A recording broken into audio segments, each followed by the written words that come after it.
the more you practice making proactive choices about what you actually want to create in your dancing, the more you also get to see that it is your gift and your responsibility to also create your experience through choosing your perspective.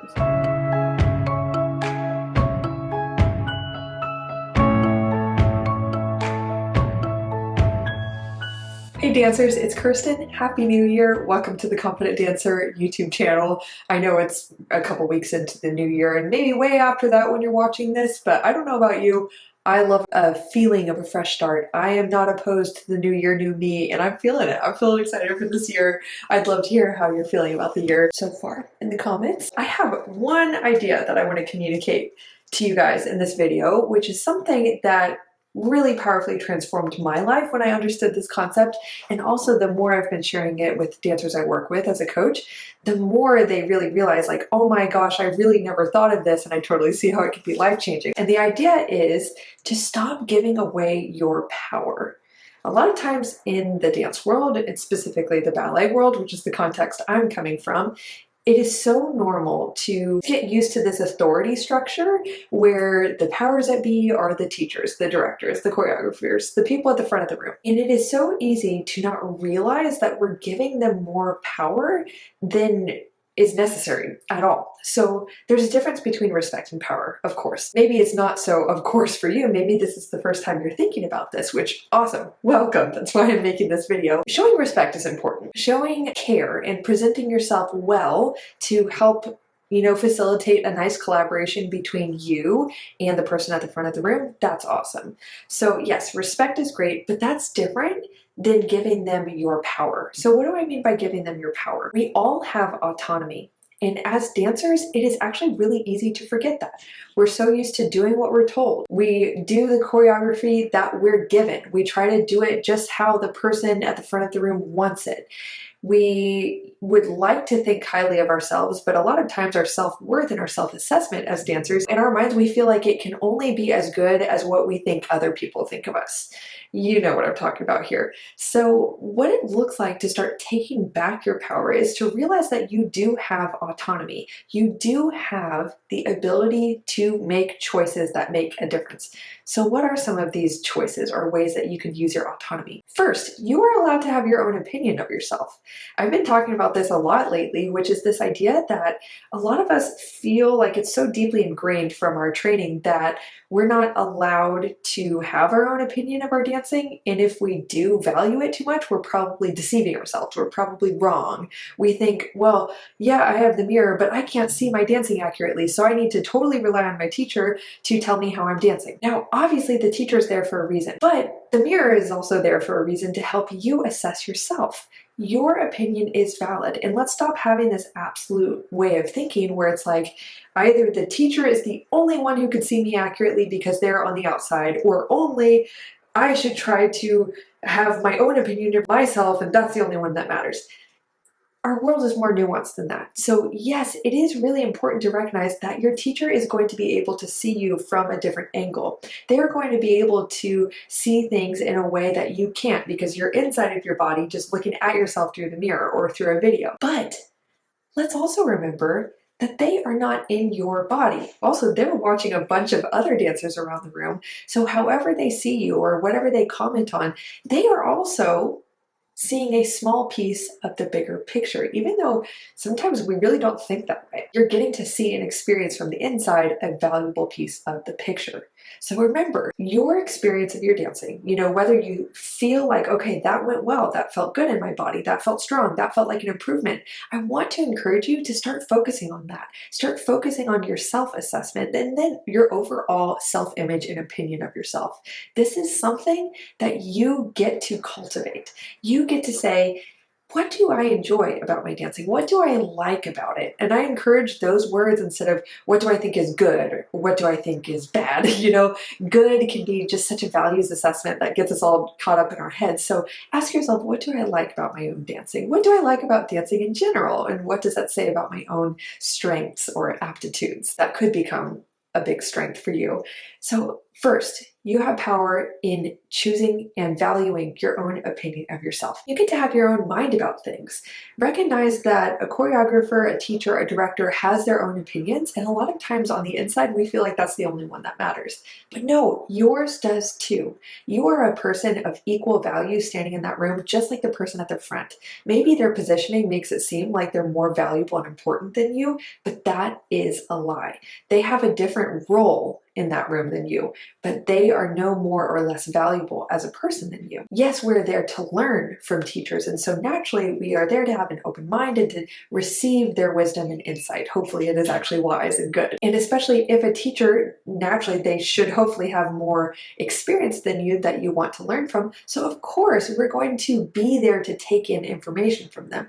But let's not forget that especially as you get older, part of the process of becoming mature is to start having your own insights or thoughts or way of critically thinking about the world. It's to develop a point of view. And that's something that doesn't just happen to you. It's something that's your responsibility to cultivate.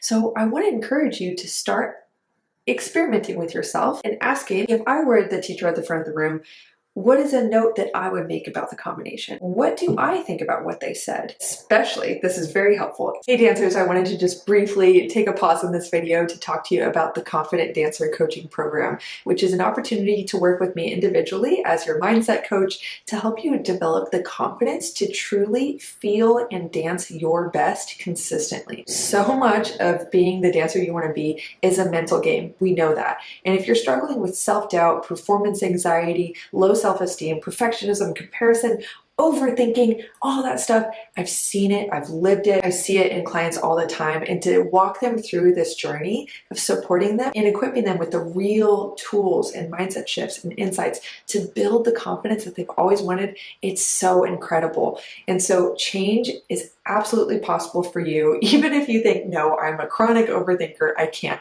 I'm just not a confident dancer. You guys, you don't have to keep struggling. And I just want you to know that that support is available. And this is a great time, especially if you're preparing for audition season in the spring. Just know that this is a great time to start equipping yourself with the confidence now and the awareness of your strengths, all these things, the mindset that will help you to succeed and thrive and have a great time even in audition season. So invest in that and in yourself and in your success now. And the way that you can learn more about the Confident Dancer Coaching Program and take the next step to working together is visit theconfidentdancer.com or kirstenkemp.com. They both lead to the same website. You can learn more about my services there, see amazing testimonials from past clients I've worked with, excuse my dog barking, and also you can reach out to apply for a free 30-minute consultation where you and I can discuss your challenges, your goals, and see if working together would be a great fit. So I can't wait to speak with you and support you. And let's go on with the rest of the video. Especially if you are getting comments from a teacher, choreographer, director, whoever it is, that seems a little off. Like it might not seem like it has a good intention, or the delivery was somewhat hurtful or not helpful at least. You are allowed to use your critical thinking skills to take a moment and run it through a filter of what do I want to receive from that? What do I not want to receive from that? What do I agree with? What do I not agree with? You are more than allowed. You are entitled to your own way of thinking about things. And the more you put value in that, the more you put value in your own assessment, your own values, your own point of view, your own opinion, the more you'll start to cultivate that sense that you do have autonomy. And it cultivates the sense of the power that you actually do have within you. Not only to assess things in your own way, but I will say also to make choices that are proactive. So this can definitely come out in your artistry. I know it can so often feel like, you are just supposed to do whatever you're told to do, and it's just as simple as that. But there is always going to, I can't say always, I can't speak for every situation. Well, I will say always. There are things left unsaid. There are little things that the choreographer, let's say, is going to be trying to tell you, this is how I want you to do it. But there's still that room for how do I want to interpret this? What are choices I want to make with the musicality? Or even if you feel like the visual is set and you really have to conform to that, you get to choose what parts of your body you're thinking about, what cues you think about to help you accomplish that. So remember that you do have room, especially in your classroom work, to bring in your own artistic interpretations. Or it could also be technical, it's not always artistic. It could be that choice for what you want to focus on in the class, the choice for what you want to emphasize in your technique in any combination. The more you practice making proactive choices about what you actually want to create in your dancing, the more you also get to see that it is your gift and your responsibility to also create your experience through choosing your perspective. So that's the point that I'm going to end this video on, which is another way that we can reclaim our power as dancers, which is inherently confidence building. It's very grounding, and it can really help us to get out of that cycle of just constantly looking for validation outside of ourselves to, fill the hole sometimes that it feels like is on the inside. But anyway, that process is confidence building. I want to talk about the power of choosing your perspective. What's so amazing is that a lot of us are not taught that your perspective is what creates your experience of reality. And that's what we tend to call reality for ourselves. One person can say, and I hear it so often in the dance world, well, I just know that I'm not good at pirouettes. I know that's just a realistic expectation for myself. But hold on, have you chosen the perspective that you're just not good at it, which has probably affected the way you feel about your mistakes? Maybe your mistakes in that perspective are proof that you're not good at it, which then impacts how you practice, or whether or not you even practice. That impacts your results, and that is going to continue to fuel that perspective and validate that perspective that I'm just not good at pirouettes and I'm being realistic. One person might call that their reality. I call it their perspective, because I believe you can always grow. You can always change your perspective. There's always an option to try something different. You're not stuck unless you decide to be. I do believe that. Now, obviously, you can take that comment out of context and say, like, that's not always true. Okay, sure. I'm sure there are always exceptions to what I'm saying. I do want to leave room for that. I try to refrain from speaking in absolutes, but I do want to say that you can always choose your perspective or interpretation of every moment, and therefore, whatever perspective or interpretation you choose, that influences the way you feel about whatever is happening. And how you feel turns into how you're thinking, how you're acting, and the results you get. So even if you go through audition season and you don't get accepted into a single company, and that might be profoundly discouraging for you, you're allowed to be profoundly discouraged, my friend. I can totally empathize with how hard it is to have broken expectations and hopes like that.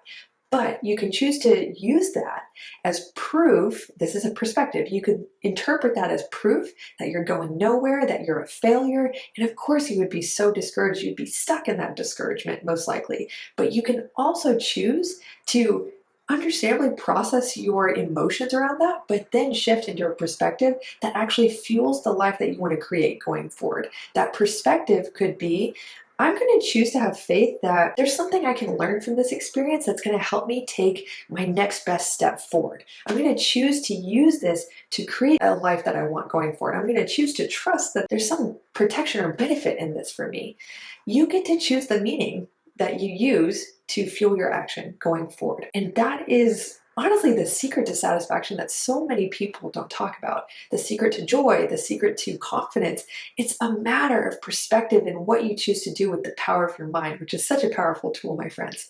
So anyway, I hope that this inspired video really resonated with you. I'd love to hear what ideas clicked in the comments. I'll just finish by affirming that you are very powerful, my friends.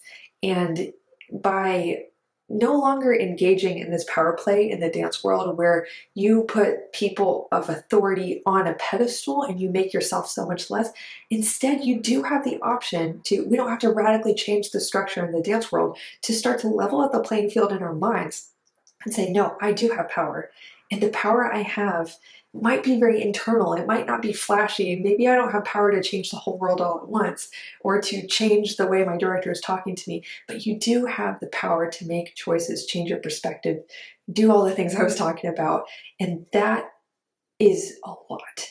there's a lot of power in that. And the more you act on it, the more you'll realize how powerful that is. So I hope that you really enjoyed this video. Again, I do think that this topic is so integral to the confidence building process, and just definitely wanted to take a moment to talk about it. So hope you enjoyed. Let me know what you think in the comments, and I'll see you next week.